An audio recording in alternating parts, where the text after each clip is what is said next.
Hi everyone, this is Mrs. Clark. We're going to do 742 divided by 3. Imagine that you have 742 items and you split them into 3 groups. Here's what that looks like if you go one for you, one for you, one for you, one for you, and it would take forever. So the faster way to do it is our standard algorithm. I put the dividend, 742, right here in the middle, and then the divisor, 3, over here on the side. And we're going to be seeing how many times 3 fits into 7, and then we'll multiply that down, have something left over, and do how many times does 3 fit into the next number, and so on and so forth. We're following the steps divide, multiply, subtract, bring down. So let's go ahead and get started. Our first step is to divide 7 divided by 3. Or in other words, how many times can 3 fit into 7? Another way to think about it is just if you have 7 items, how many groups of 3 can you make? And the answer is 2. There's 2 groups of 3 there. And you don't hit 7 exactly, right? 3 times 2 is not 7. 3 times 2 is 6. But that's as close as you can get to 7. So we say 3 fits into 7 2 times. Now we're going to do the next step, which is to multiply. You're going to take the last thing you touched. So in our case, we just put this 2 up here in the purple box, and we're going to use it.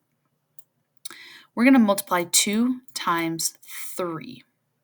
And since we're multiplying and it's red, we'll put that answer in the red box. What is 2 times 3? 2 times 3 is 6. And so we're going to put that 6 right here in the red box. Our next step is to subtract. So again, think about the last thing you touched, which was that 6. You're using that number. More specifically, we're going to do 7 minus 6. Because remember, we couldn't get 3, we couldn't get to 7. We got almost there. We did 7 divided by 3 is 2, multiply back, it's 6. That's the closest we could get, which means we have something left over. 7 times 6 is 1. That's what's left over from that first digit. And we're going to keep that 1 as we move forward. Next step is to bring down. You're going to bring down the 4. And so now we have the 1 that was left over and our new number digit, which is the 4. And we're going to start the steps all over again, but now we have a 14.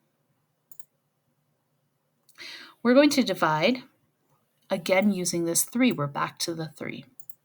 14 divided by 3. In other words, how many times can 3 fit into 14? Or 3 times something will get you close to 14. If you have 14 items, how many groups of 3 can you make? And the answer is 4. 3 times 4 gets you close to 14. So 3 can fit into 14 4 times.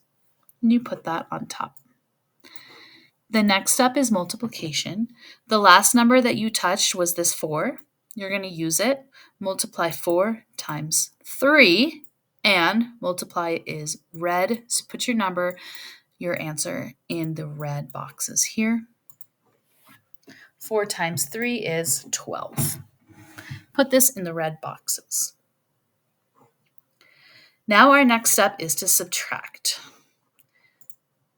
14 minus 12, which is 2. So that's what's left over from that digit. And so as we move on to our last kind of round here, we're just keeping this leftover that we have. The next step is to bring down. Which digit are you bringing down? You're going to bring down the 2. And now we have a 22, and we'll use the 22 for our very last round. We're starting these steps over. We're dividing one more time. So what numbers are we going to divide? You're going to use this 22 that we just had from last round, divide it by 3. In other words, how many times can 3 fit into 22? You can't fit 3 exactly into 22, but 3 times something gets you pretty close. How many times can 3 fit into 22? Or, if you had 22 dots, how many groups of 3 can you make? And the answer is 7. You can make 7 groups of 3. So you're going to put that 7 up top where the quotient goes. And next you multiply. Take the last digit you touched, which was that 7. 7 times 3, and put your answer right here. 21. Our last step is to subtract to see if there's anything left over, or we would call a remainder. Subtract 22 minus 21, and the answer is 1. So that 1 is here in the green box. It's left over, but we're done because there's nothing left to bring down. It's not like you can bring it with you because we're done. So you also put it up top in the remainder box. And what this means is you can't divide 742 exactly by 3. If you did, you would get 247 in each group, but there would be 1 left over. Let's look at that more closely. So I actually took 742 little purple dots, and I did 1 for you, 1 for you, 1 for you, 1 for you. You know, I divided them up. And then when I got to the end, there was 1 little purple dot all alone that's left over. So you do have 247, 247, and 247, and 1 left over. That also means that if you were to add these, 247 plus 247 plus 247, that equals 741, and then plus 1 is 742. Another way to think about that is if you did 247 times 3, you'd get 741, and then plus 1 is 742.